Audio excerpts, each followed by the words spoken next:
Olá, começamos agora mais um Frente a Frente. O nosso convidado hoje é o historiador e cientista político Geraldo de Magela, que faz uma avaliação do cenário político nacional pós-carnaval, pelo Brasil afora, né, com uma repercussão imensa do resultado do Carnaval do Rio, com destaque para as escolas Beija-Flor e Tuiuti, que fizeram um carnaval, né, um desfile crítico ao governo Temer, ao governo geral e às injustiças sociais, enfim, o que fica registrada a mobilização da plateia, né, da Marquês de Sapucaí, enfim, e do Brasil também, e sendo elas ganhadoras, né, desse desfile. Professor Geraldo Magela, eu agradeço antecipadamente sua presença aqui mais uma vez, a nosso convite, atendendo ao nosso convite, e falemos o que representa para o cenário político este ano, após muitos anos não se ter um carnaval, um enredo que coloque criticamente as questões do país na passarela, levantar a passarela do samba e isso promover também uma discussão nacional sobre os problemas que são enfrentados pela população. Eu acho que esse carnaval ele trouxe essa grande novidade, né?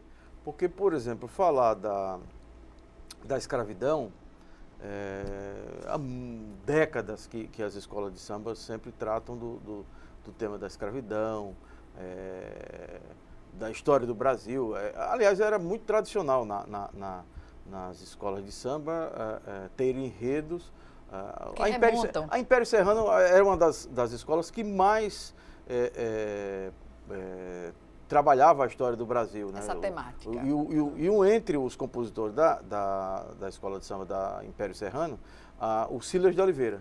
O Silas de Oliveira foi um dos compositores que tinha essa veia muito de contar a história do Brasil através do samba enredo, né?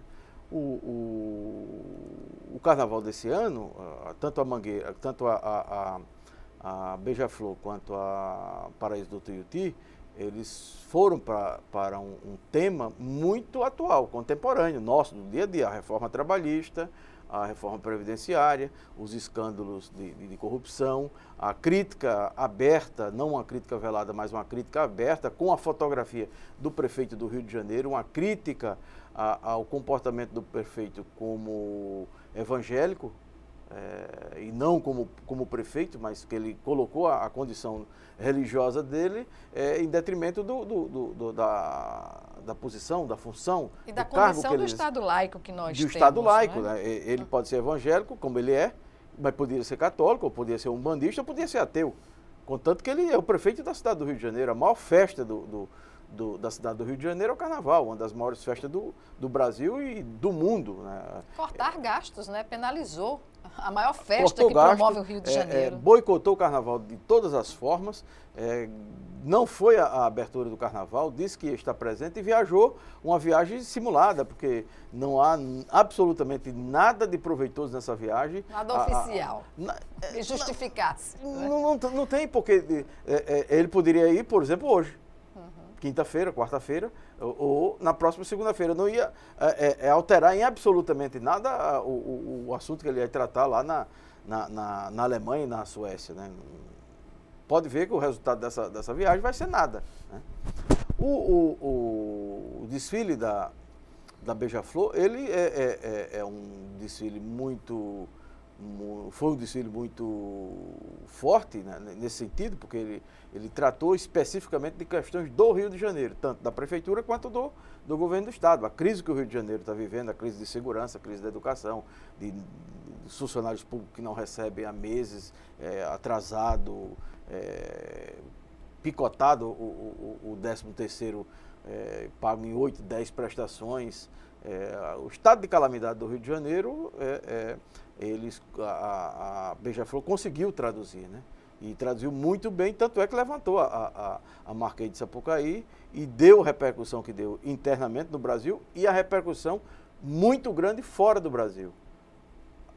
O que nós não tomamos conhecimento, pelo menos a grande maioria, a imensa maioria da população não toma conhecimento, é porque a mídia brasileira não repercutiu o que a mídia internacional falou, por exemplo, a partir dos enredos das escolas de samba e da Beija-Flor e da Paraíso do Tuiuti, especificamente. A crítica ao Rio de Janeiro, a violência no Rio, e a crítica à questão da reforma trabalhista, da questão da Previdência, da questão da escravidão.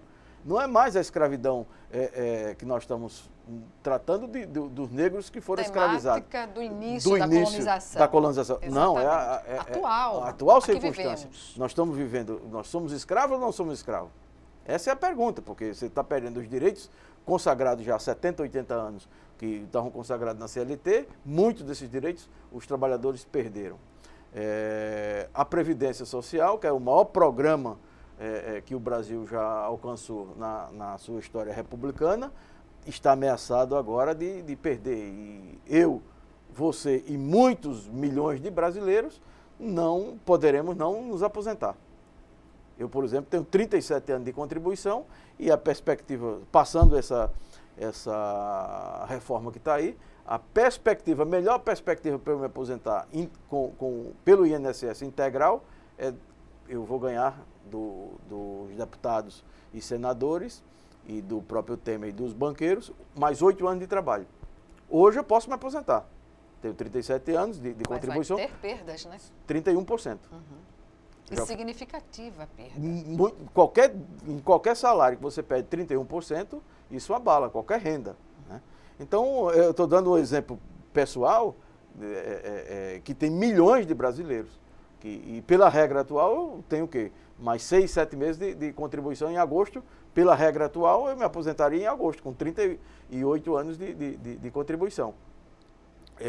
Milhões de pessoas, faltando um mês, 2 meses, 3 meses, 4 meses, vão ganhar 7 anos, 6 anos, 8 anos, ou mais anos de trabalho para poder chegar à sua aposentadoria pelo INSS. Bem, professor Magela, sobre essa questão específica da Previdência, a gente vai ter um capítulo especial na entrevista. Mas eu ainda me reporto a esse desfile, como eu disse antes, foram muitos anos de um vazio sobre a crítica mais contundente ao governo, como a gente viu o presidente Temer na figura de um vampiro sugando a população, né, pela Paraíso do Tuiuti. O que dizer, por exemplo, como a gente pode analisar esse cenário de uma arquibancada ir na mobilização de um enredo de uma escola de samba sobre fatos que estão acontecendo no país e, na realidade, no dia a dia, a gente não observar, por exemplo, quando o presidente Temer vai falar em rede nacional, melhor dizendo, o que se fazia antes de panelaço, hoje não se consegue ouvir nem o bater uma caneca. Olha, essa é uma boa observação. O que estava orquestrado, o que esteve orquestrado a partir do empresariado brasileiro, das grandes redes de TV, sobretudo da Rede Globo, né? A Rede Globo é a capitã de todas essas manipulações e deformações da realidade brasileira, né? Do pré-julgamento, e inclusive da manipulação do Poder Judiciário, né? Que a Globo tem acossado o Ministério Público e a Justiça brasileira no sentido de quê? De cobrar, de pressionar, de jogar a população a partir da manipulação dos fatos, né? Os pré-julgamentos, tudo isso aí.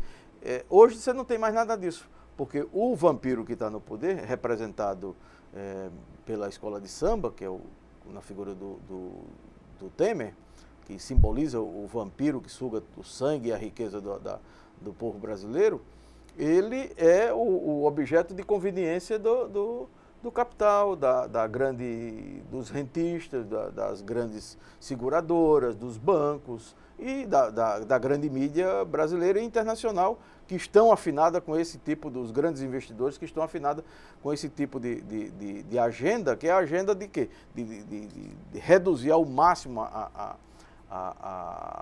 os direitos sociais, ou seja, deixar com o mínimo de ração o povo brasileiro, e sobretudo os trabalhadores. Os que não têm mais trabalho, esses continuam morrendo de fome ou indo para a delinquência, porque isso não interessa ao grande capital, porque há uma proposta também de privatização dos presídios, como nos Estados Unidos. Então, quanto mais marginais e quanto mais pobres, presos, você tem um mercado aberto, que é o mercado das cadeias, né?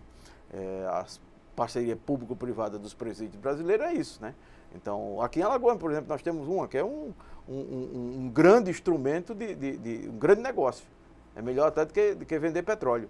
Você ter preso, pagando a R$4.000 por preso, aqui em Giraldo Ponciano, é o melhor negócio que você pode encontrar. Você bota lá alguns agentes penitenciários que vai tomar conta dessa população carcerária. Então, essa fase que nós estamos vivendo da história, da nossa história recente, quem melhor traduziu não foram os historiadores, os cientistas sociais, os políticos, não. Quem melhor traduziu o sentimento do povo brasileiro foram os carnavalescos, os compositores das escolas de samba, sobretudo dessas duas escolas, da Beija-Flor e do Paraíso do Tuiuti. No samba enredo é uma tradução do nosso sentimento. E ambas tiraram 10, né? E foi um décimo que separou a primeira colocada da segunda. Né? Então, essa tradução não é uma tradução fácil, porque sempre os acadêmicos, sempre os políticos, os historiadores, os economistas, eles vão encontrar uma fórmula, ele tem que encontrar uma teoria para justificar. O povo não procura teoria para justificar, o povo vive a realidade. E a partir daquela realidade, ele transforma a realidade no samba enredo e com alegria ele protesta, ele denuncia e com muito mais força do que uma tese acadêmica ou um discurso político. Seja de um político de mandato ou seja de um político que não tem mandato ou de um dirigente partidário ou até mesmo de um religioso. Tem repercussão, vai influenciar decisivamente, digamos, nas eleições, esse episódio do carnaval pode ficar presente na cabeça dos brasileiros até as eleições? Como o senhor analisa? A influência do carnaval, que todo mundo diz, não, passado o carnaval, você não discute o que se protestou durante o carnaval. Esse não é uma realidade. O fato de você estar durante o carnaval protestando, ou de porre ou não, o protesto da escola de samba é um protesto pensado, é um samba enredo que foi veiculado e continuará sendo veiculado. Mas a mensagem ela ficou. De porre ou não, as redes sociais estão repercutindo. As grandes redes de televisão, elas, sobretudo a Globo, ela omitiu, ela engasgou na hora de fazer os comentários. Sobretudo quando viu o vampiro na avenida, né? As carteiras profissionais. Veja o tipo de comentário que aquele jornalista e aquele próprio especialista que estava lá, o Martins, eles não tiveram a liberdade... Eles emudeceram. Eles não tiveram a liberdade de fazer os comentários que eles fizeram nas outras.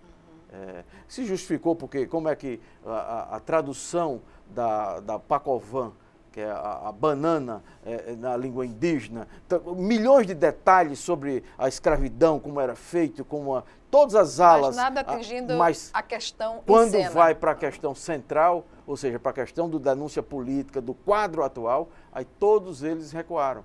Claro que eles não têm a liberdade de falar o que eles pensam na emissora. Eles têm que falar o que o dono da emissora quer que seja falado. Então eles ficaram mudos. Foram telegráficos. Parecia que eles estavam trabalhando no correio antigamente, passando um telegrama, uma mensagem com tantas palavras. Nem o Twitter. O Twitter é maior do que os telegramas antigos, né? Então essa mensagem passada pelas escolas de samba, pelos blocos nas ruas, tanto no Rio de Janeiro como no Recife, como em várias cidades do Brasil, o mundo político vai ficar muito atento a isso. A repercussão dentro do Congresso Nacional, a partir de segunda a terça-feira, nós vamos começar a perceber que não é o carnaval que vai mudar a ação política. O carnaval vai potencializar as ações da sociedade, os blocos de pressão sobre os parlamentares nas questões mais importantes e, sobretudo, na reforma previdenciária, que é a última grande reforma. Então, essa pressão do Carnaval é a pressão de quê? Se fosse um presidente da República que tivesse 80% de aprovação, não. O Temer tem 93% de rejeição. Então, quem é que vai se segurar na alça do caixão desse vampiro? Só um conjunto de morcegos. Porque ninguém, em sã consciência, vai, mesmo os deputados que estão susceptíveis à compra, ao mercado, eles vão ter que repensar. E aí as mídias sociais as redes sociais estão na pressão, bancada por bancada, nome a nome, para que essa discussão da Previdência, primeiro, que ela seja transferida para um governo legítimo. Segundo, que a crise da Previdência é mentirosa, porque os dados são os dados da Previdência, dado pela Associação dos Fiscais da Previdência, na CPI da Previdência do Congresso, assinado inclusive pelo Romero Jucá, o protótipo de vampiro lá de Roraima. Ele participou da CPI e ele assinou o relatório da CPI que não acusa nenhuma dívida. Nenhum déficit. Nenhum déficit na Previdência. Professor Geraldo Magela, vamos chamar agora o nosso primeiro intervalo e sobre essa questão da reforma da Previdência, as contradições existentes, a gente vai abordar no próximo bloco. Já já, o Frente a Frente está de volta.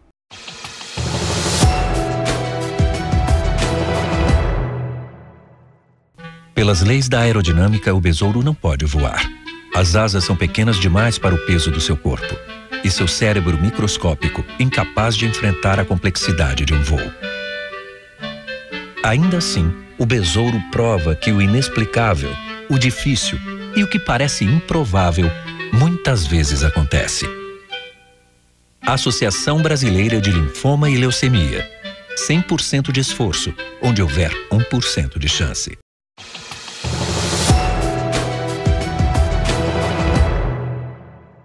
Estamos de volta com Frente a Frente, que hoje recebe o historiador Geraldo de Magela, que faz uma avaliação sobre o Brasil pós-carnaval, que este ano deu um banho, digamos assim, na Avenida Marquês de Sapucaí, no Rio de Janeiro, com o desfile das escolas do primeiro grupo, fazendo uma crítica às injustiças sociais promovidas pelo governo federal. Portanto, eu pergunto nessa questão em que o senhor terminou, professor Geraldo de Magela, o bloco anterior, encerrou justamente falando da questão da reforma da Previdência, naquilo que a própria base do governo, através do senador Romero Jucá, que é um aliado do presidente Temer, aprovou o relatório da CPI da Previdência, que mostra claramente que não há déficit. O que há, na verdade, é uma destinação que não é para a Previdência, mas para outros setores dos recursos que são, de fato, da Previdência Social. Agora eu pergunto, esta reforma, dentro dessa correlação de forças, que o próprio governo não está conseguindo colocar em votação, tentou antes do Carnaval, não conseguiu, tentou em dezembro, antes do recesso, não conseguiu. Será que essa reforma passa em 2018, no ano eleitoral? Espero que não, né? Pelo menos é o que tem sido comentado pelos jornalistas, mesmo os jornalistas aí das grandes redes, os grandes defensores da reforma, os que estão mais comprometidos com as consultorias e com as empresas, com os bancos, com as agências internacionais de investimentos, eles estavam céticos. Hoje de manhã eu vi na televisão, ontem vi comentários, li hoje no Valor Econômico opiniões sobre essa questão. Mas o fato é que os deputados, eles, em tese, eles não vivem do mercado, eles vivem do voto. Eles sobrevivem através do voto. E na hora que se votou a reforma da trabalhista, você ainda tinha um argumento. Qual era o argumento? O argumento de que você iria criar novos postos. O trabalho intermitente iria empregar mais não sei quantos milhões de brasileiros. Até agora não tem de fato acontecido isso. Flexibilizar as contratações nas empresas, com a terceirização, tudo isso aí é um engodo.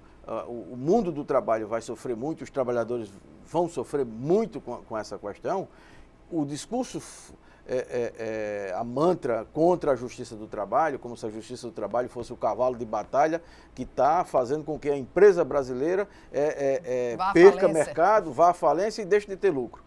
Todas essas mentiras foram sacadas e foi comprada por muitos setores, inclusive do próprio movimento sindical. Só que o da Previdência é diferente. O da Previdência, o tal do gatilho, um dos itens da reforma da Previdência, se um jovem de 16 anos assinar a carteira e ele passa 40 anos, aos 56 anos ele não pode se aposentar, porque ele vai ter que esperar os 65 anos. Então, na verdade, você vai tendo o gatilho que vai ter, parece aquela história... Progressivo, não é? Progressivo. Um gatilho progressivo. Progressivo. Você não tem uma coisa que... Bom, você pode se aposentar com 35 anos de contribuição como é hoje? Não. Você tem o tempo de idade mais o gatilho. Então, a aposentadoria com a reforma vira uma vai miragem. ser uma utopia. Vai ser quase uma miragem. Eu tenho pena de um jovem de 18, de 20, 30 anos, porque ele não vai conseguir se aposentar. Ele não vai conseguir se aposentar a persistir essa reforma que está aí. Então, o sujeito que é deputado federal, os daqui de Alagoas, os 9 deputados federais de Alagoas, eu só vi declaração de 2, do deputado Ronaldo Lessa e do deputado Paulão, que votaram contra, estão contra, foram contra a reforma trabalhista e estão contra essa reforma previdenciária, a que está em pauta. Os outros 7 deputados, eles precisam dizer publicamente. A deputada Rosinha até falou que votaria contra, etc. Só que ela não vale o voto dela, porque na hora ela é suplente, o titular, que é o Max Beltrão, vai assumir, que ele é ministro e vai votar lá com o Temer. O Maurício Quintela também vai votar. Então, o Pedro Quintela naturalmente vai votar a favor dessa previdência, dessa reforma. Então, nós vamos para esse embate. Mas há a previsão também de se prorrogar, não é? Em função do prejuízo político, do capital político nas eleições. Exatamente, porque o prejuízo da reforma da Previdência, como ela está, ela é muito maior do que o da reforma trabalhista. Porque essa vai atingir os que vão nascer e os que já estão próximos a morrer com 70, 80, 90 anos. Porque as pensionistas elas vão ser atingidas. Porque na hora que um o marido ou a esposa morre, você começa a ter problema, porque tem que fazer a opção pela... E a opção com teto. Com teto. E não com valor... Com valor real. Do vencimento. Que já era um outro... Que, mesmo assim, o valor real, se fizesse a opção pelo maior, você perde o menor que você contribuiu. Você é roubado das duas formas. A esposa que trabalhou 30 anos e o companheiro que trabalhou 35, os dois contribuíram com a Previdência. E os dois contribuíram para a sua Previdência. Há uma tendência, no momento, de os movimentos sindicais, os movimentos de mobilização nacional optarem por atingir essas reformas, a reforma que está aí na ordem do dia, em vez de centralizar essa história de fora Temer, porque a gente sabe que o Temer não vai sair antes de concluir o mandato, não é? Essa é uma palavra de ordem que ela se viu naquele momento, né? E é uma palavra de ordem para desgastar o Temer. Ela não é um fato real. Então, como é o vampiro. Então, você vai colando mais isso. Porque colando no Temer, vai colar também na sua base. A quem estiver junto. A quem estiver junto do Temer. Então, insistir agora com essa, a partir do desfile da escola de samba, com o vampiro. É um divisor de águas. É o divisor de águas. Com o vampiro e com o Fora Temer, o Fora Temer tem esse caráter. Ele não tem um caráter mobilizador, não é o direta-jar que nós tivemos lá atrás. Não tem essa pretensão. O que pode derrubar o Temer é se efetivamente as investigações da Polícia Federal, junto com o Ministério Público, colocarem na mesa o que eles têm lá de informação. E se o Supremo tiver efetivamente condições políticas de insistir com mais um processo com o Temer, né? Então, o diretor da Polícia Federal que ele colocou não precisava de um trapalhão maior, né? Não precisava de um trapalhão maior. Ele quer fazer todo o serviço da bajulação, de pagar o cargo que recebeu, dizendo que não há indícios no processo, no inquérito, etc. Aí todos os delegados, o sentido de corpo vai contra ele. Então, a emenda vai ficando pior do que o soneto. Então, todo esse desgaste do Temer é que ele vai sair do governo devendo à opinião pública. Não só devendo politicamente, como devendo no sentido da responsabilidade do que ele conduziu o país para o caos que ele está levando. Né? Já que estamos falando de o desfile estar colocado como divisor de águas na mobilização popular no país, neste ano eleitoral, o que dizer, como avaliar a crítica aos chamados paneleiros? Os paneleiros, eu vejo na rede social, pelo menos na minha rede, eu tenho alguns amigos paneleiros e eles ficam irritadíssimos com essa questão, né? Eu insisto, bato bastante nos meus grupos de WhatsApp, só de sacanagem com os meus paneleiros de estimação, que eles calaram, ficaram mudos, né? Porque no fundo eles não estavam combatendo a corrupção. Eles não queriam, nem querem combater a corrupção. Eles queriam tirar a Dilma do poder. Tirou, pronto. Agora o Temer, que é explícito a corrupção, até agora não conseguiram absolutamente nada de comprovação contra a Dilma. Mas quando o Temer está um caminhão de provas, né, de gravações e tudo isso. Então, essa questão dos paneleiros é que eles agora foram atingidos. Os paneleiros foram atingidos com a reforma da Previdência. Eles não se sentiam atingidos com a reforma trabalhista. Mas agora com a Previdência, eles vão ser atingidos. Boa parte dos daqui que eu conheço aqui são funcionários públicos. Então, passando essa reforma macabra, que eu não vou torcer porque eu não quero, não é o mal dele, não quero o mal de ninguém, e muito menos dos trabalhadores. Se passasse o que está aí, um dos pontos era o seguinte, os filhos deles estavam difíceis de se aposentar. Vão se aposentar na privada. Na pública, muito difícil. E segundo, a questão da pensão. Né?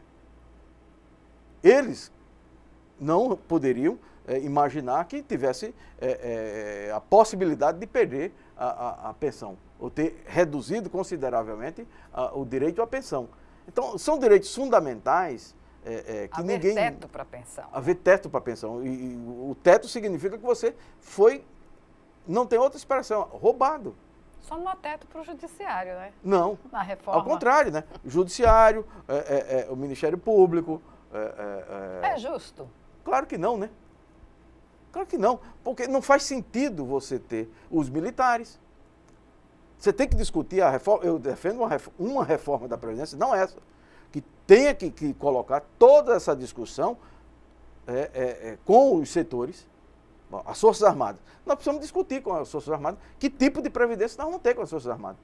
Que é justo que o sujeito que entra aos 18 anos e ele sai aos 45, 50 anos, e ele não teve uma outra profissão, a não ser da Marinha, do Exército, da Aeronáutica, que ele tenha um tipo de aposentadoria diferenciada do conjunto, específica, mas não pode ter com privilégio.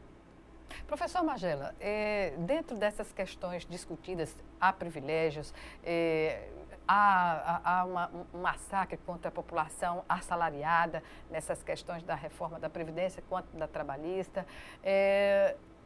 Como a gente pode mensurar a capacidade do governo no momento de colocar essa reforma em votação? Eu repito essa questão porque a reforma ela é aceitável do ponto de vista se for uma reforma para fazer justamente essas adequações, corrigir distorções. Mas o que se coloca no momento é generalizado que a reforma ela chega a ser até cruel com os trabalhadores no país. Mas ela só tem esse sentido. Esses outros setores, por exemplo, os trabalhadores rurais, é de uma crueldade com os trabalhadores rurais que é impressionante. Né? Durante quanto tempo foi feita campanha? A Benedita da Silva, durante, eu acho que uns 20 anos, fez uma A atividade parlamentar dela, um dos pontos da atividade parlamentar da deputada Benedita da Silva era o reconhecimento como profissão da empregada doméstica. Se conseguiu, depois de sei lá quantas décadas, se conseguiu isso. Então, depois houve uma campanha imensa no governo Lula, no governo Dilma, para a previdência da empregada doméstica. Bom, eles nem sequer passaram 10 anos da existência da lei, do reconhecimento como uma profissão pelo Ministério do Trabalho. Essa categoria fantástica e tão importante para a sociedade brasileira, ela vai ser impossível a empregada doméstica ou diarista, que nome venha a ter, ela se aposentar. Vai ser praticamente impossível, porque elas começam a trabalhar aos 15, aos 16, aos 14 anos, muitas delas no interior aos 12 anos. É impossível essas pessoas, e são milhões de mulheres no Brasil, que não vão conseguir se aposentar. Por quê? Porque essa reforma, com esse modelo, é de uma crueldade com os de baixo. Com a base da pirâmide. Com a base, com os pobres. É um negócio cruel.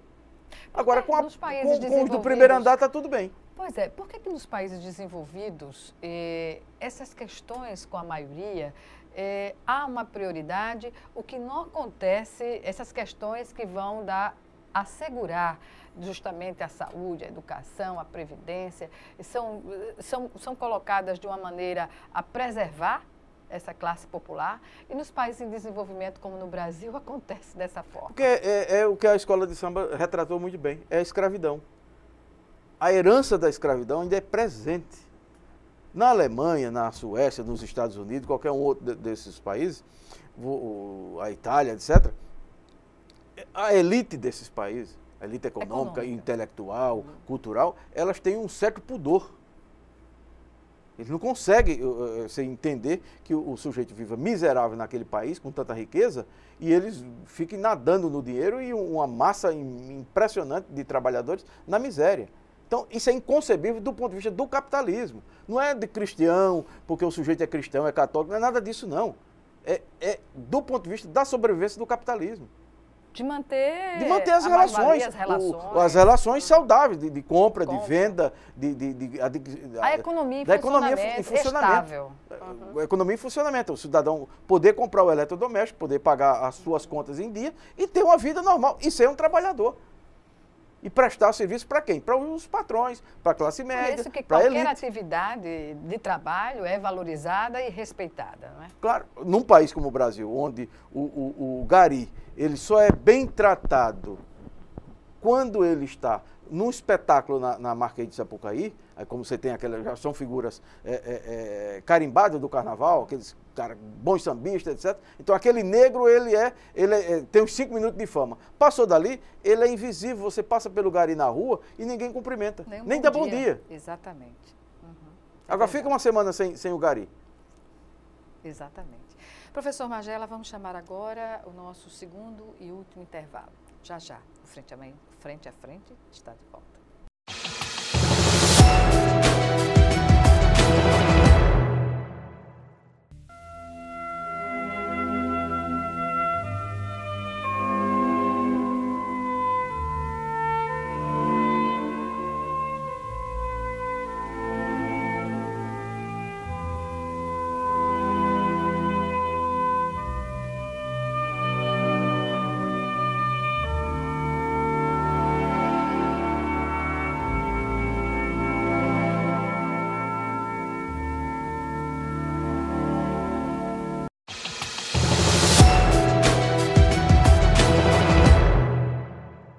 Estamos de volta para o último bloco do Frente a Frente, que hoje recebe o historiador Geraldo de Magela, ele que faz uma análise da conjuntura política, econômica, nacional pós-carnaval, porque o país começa, de fato, a funcionar no pós-carnaval, que este ano teve um componente forte para que as pessoas desenvolvam a sua crítica ao que viu também na passarela do samba no Rio de Janeiro, com as escolas Beija-Flor e Paraíso do Tuiuti, fazendo uma crítica imensa ao governo, às injustiças sociais do país.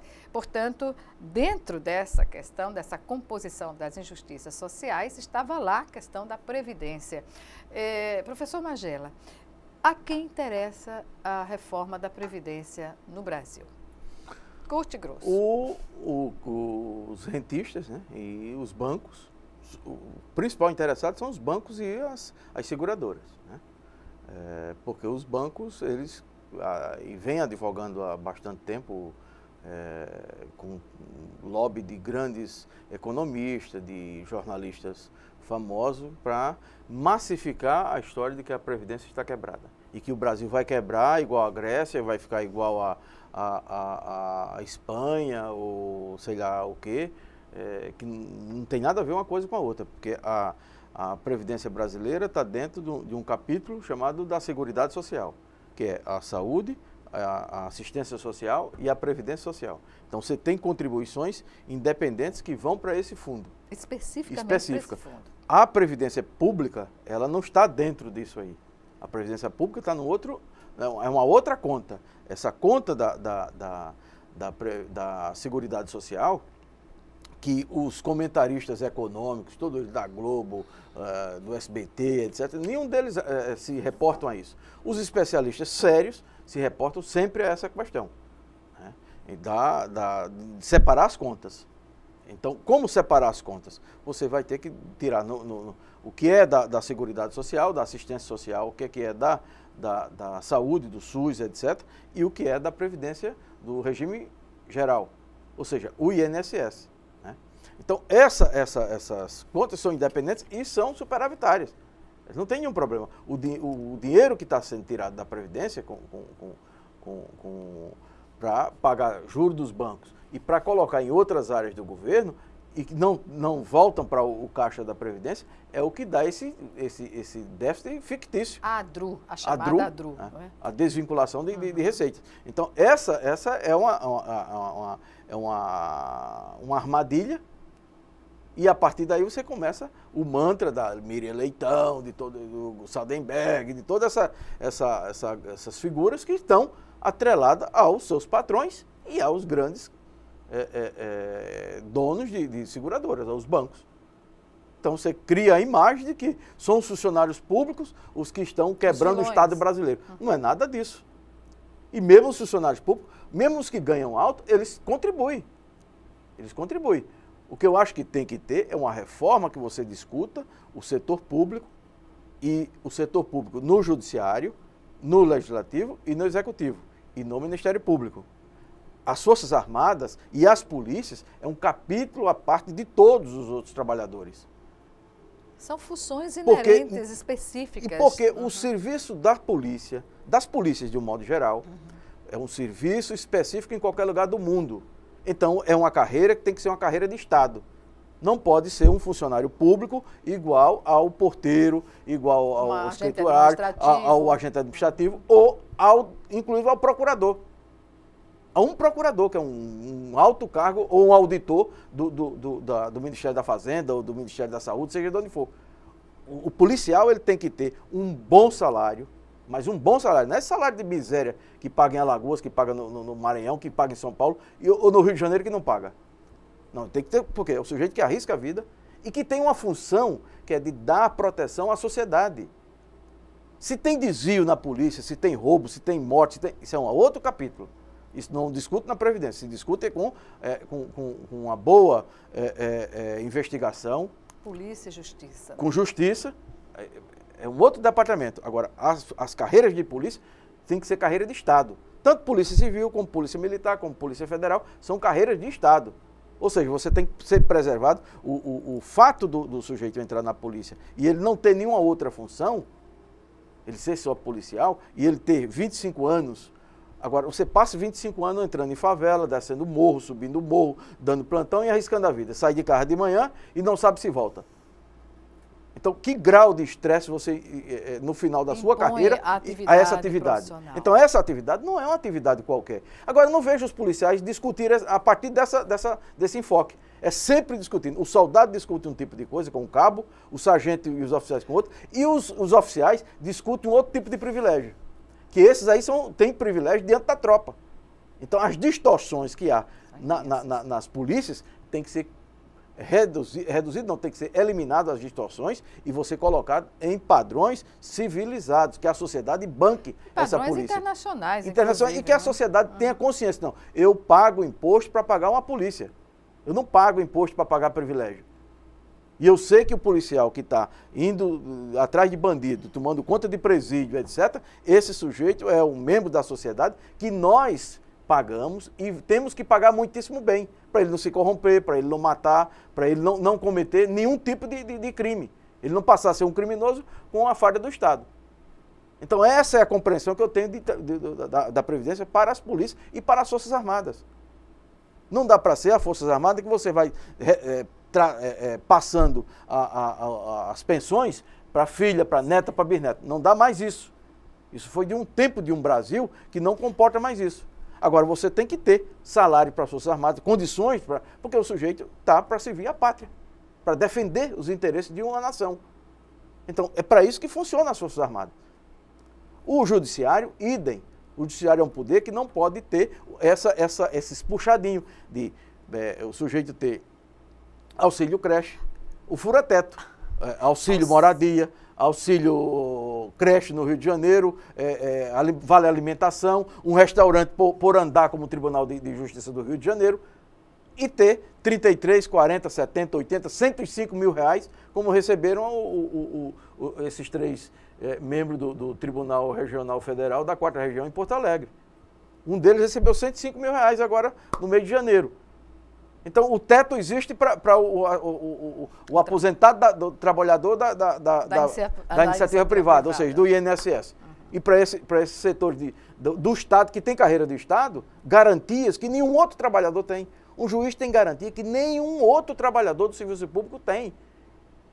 E é bom que tenha isso, ou seja, você não poder ser perseguido, não ser transferido, todas essas coisas, é importante isso. Agora, não esses privilégios, que resguarda a sua independência para você agir de acordo com a sua consciência e com a Constituição e as leis do país, mas não para ter privilégio. Morar na mesma cidade. Não, está na lei. Não, está na lei, mas é imoral. Essa lei é imoral. E não pode Essa lei é para não ser cumprida, é para a sociedade não lhe respeitar. O juiz que passa a advogar esse tipo de marmelada, ele não merece o respeito da sociedade, porque ele é um funcionário público. Ele é pago pelos impostos. Ou ele é um ente de uma entidade que está acima de tudo extraterrestre. O membro do Ministério Público, idem. Nunca o Ministério Público teve tanto poder como foi concebido a partir da Constituição de 88. E não foi dado de graça porque é o Ministério Público, não. Não foi dado porque na democracia o Ministério Público tem que ter independência. E tem um papel relevante. Mas não é para ter privilégio. Uhum. E não é para ficar dando carteirada. Ou como agora aconteceu, essa reunião dos patetas, mais de 200 patetas dentro do Supremo, que eu não posso chamar de outra coisa. Você tem um monte de juízes para lá para defender auxílio moradia. Não tem escárnio maior, com 14 milhões de desempregados, o sujeito brigar para ter a mais uma coisa que é indecente, que é imoral, é antiético, você ter R$ 4.300, que é 70% do que ganha o mundo do trabalho brasileiro. Ou seja, dos trabalhadores da iniciativa privada, 70% ganham até R$ 4.300. E esses senhores ganham 4.300 com auxílio moradia, onde eles moram no mesmo local e trabalham no mesmo local e tem casa própria. Um tinha 60 casas. Então é brincadeira, é um escárnio com o povo. Então não existe um povo tão pacífico, tão pacato, tão cordato como o povo brasileiro. É por isso que ele protesta no carnaval. O escárnio dele tem que ser no carnaval. Então, nas redes sociais. Então, aí vai a catarse do povo brasileiro. Mas, para a gente encerrar, infelizmente, o programa de hoje, professor Magela, as mudanças partidárias vão ocorrer em março. Eu insisto em que a questão das eleições, este ano, eleições em todos os níveis praticamente, né? Só tirando vereador e prefeito, para governador, presidente da República, Senado, enfim, deputado federal, estadual. Essa realidade é contraditória para a aprovação de uma medida tão antipopular como ficou mais evidenciada ainda após esse desfile de carnaval no Rio de Janeiro. quais são as perspectivas que se pode ter até lá, até as eleições? Eu acho que é de mobilização do povo. Mobilização, mais mobilização e nominar os deputados, um a um. Fazer o cerco, o lobby. Por exemplo, você tem um presidente da República, que ele chega para um grupo de empresários, diz, olha, o máximo que eu pude fazer eu já fiz, já distribuí os cargos, já comprei, já fiz isso aí. Agora é com você, a iniciativa privada vai procurar os deputados, os 50 deputados, para fazer o corpo a corpo. Esse corpo a corpo de um banqueiro com um deputado que está indeciso ou que não quer votar, significa o quê? Que o banqueiro vai convencê-lo ou vai comprá-lo? Que o empresário vai convencer esse deputado ou vai comprar? Então essa é a tradução. Naquela linguagem cifrada que o Temer usou... O Congresso está na Berlinda, então. Na Berlinda, claro. E cada um dos deputados tem que ficar na Berlinda. Que a população não pode dar de barato uma reforma que vai cortar a sua garganta. Professor Geraldo de Magela, eu agradeço mais uma vez a sua participação e espero tê-la aqui em outra oportunidade. Eu que agradeço. Obrigada. Obrigada a você também que nos assistiu e até o nosso próximo encontro aqui, Frente a Frente.